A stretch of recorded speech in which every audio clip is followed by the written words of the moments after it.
আল্লাহু আকবার, আল্লাহু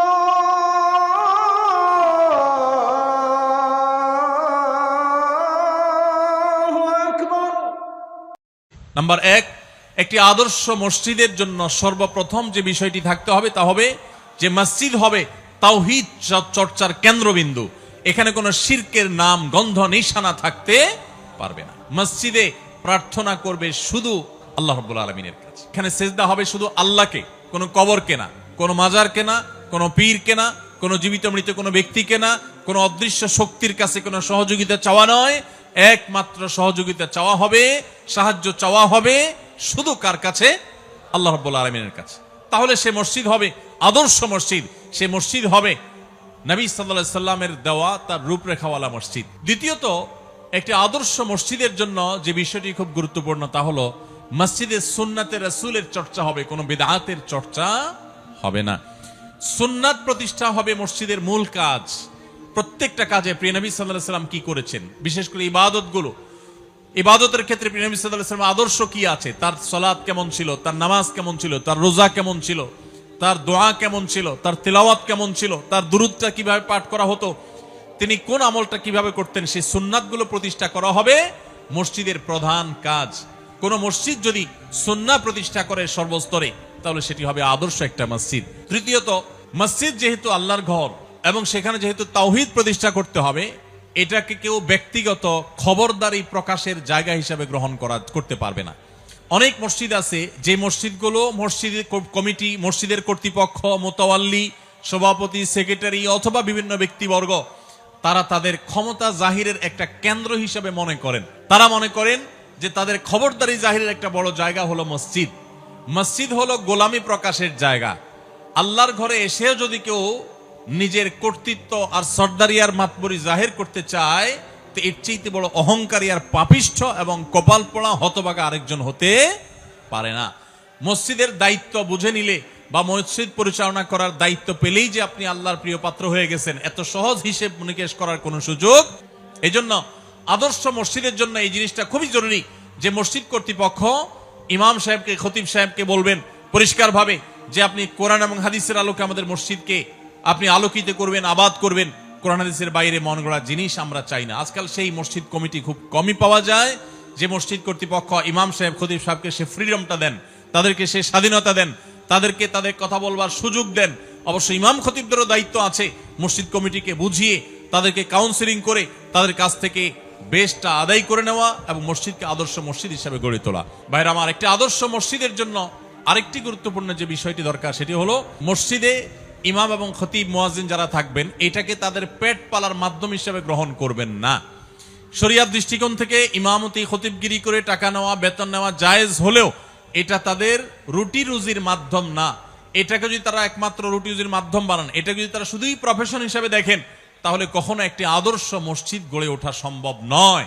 তাদের এটা হবে সেবা, এটা হবে তাদের দায়িত্ব পালন, এটা হবে আল্লাহর ভয় থেকে একজন ইমাম, একজন খতিব তার মুসল্লিদের, তার মুক্তাদিদের কারোর দুর্বলতা, কোনো ত্রুটির কথা মনে করে আল্লাহর কাছে ভোর রাতে তাহাজ্জুদের সময় দোয়া করবেন, সেজদায় দোয়া করবেন, নামাজের পর দোয়া করবেন, বিভিন্ন সময় দোয়া করবেন তাদের জন্য। এটা হবে একজন আদর্শ ইমাম, একজন খতিবের দায়িত্ব। একজন আদর্শ ইমাম খতিব ছাড়া একটা আদর্শ মসজিদ সম্ভব নয়। আদর্শ মসজিদ তখন হবে যখন সেই মসজিদের ইমাম, খতিব, মুয়াজ্জিন সবাই আদর্শবান হবেন। ইমাম খতিবদের উচিত মসজিদগুলোতে নানাবিধ আয়োজন করা, বিভিন্ন প্রোগ্রাম করা, প্রোগ্রামের মাধ্যমে এলাকাবাসীকে নানাবিধ ভাবে উপকার পৌঁছানো। আমাদের প্রিয় নবী সাল্লাল্লাহু আলাইহি ওয়াসাল্লাম মসজিদ আপনারা জানেন শুধু নামাজ পড়ার ঘর ছিল না। সারা বাংলাদেশে মসজিদগুলো এখন বেশিরভাগ মসজিদগুলো হলো নামাজের ঘর। শুধুমাত্র সেখানে নামাজটা হয়, নামাজের পরে আবার তালা মেরে দেওয়া হয়, বাস শেষ। অথচ মসজিদ থেকে আমরা নানাবিধ সামাজিক কর্মকাণ্ড আমরা করতে পারি। বিশেষ করে আমাদের সমাজে পারিবারিক ব্যবস্থা ভঙ্গুর হয়ে গেছে, দাম্পত্য জীবন ভয়ঙ্কর একটা অবস্থা পার করছে। আমরা জানি স্বামী স্ত্রীর মধ্যে মনোমালিন্য চরম আকারে, ঘরে ঘরে সংসার ভেঙে খান খান হয়ে যাচ্ছে।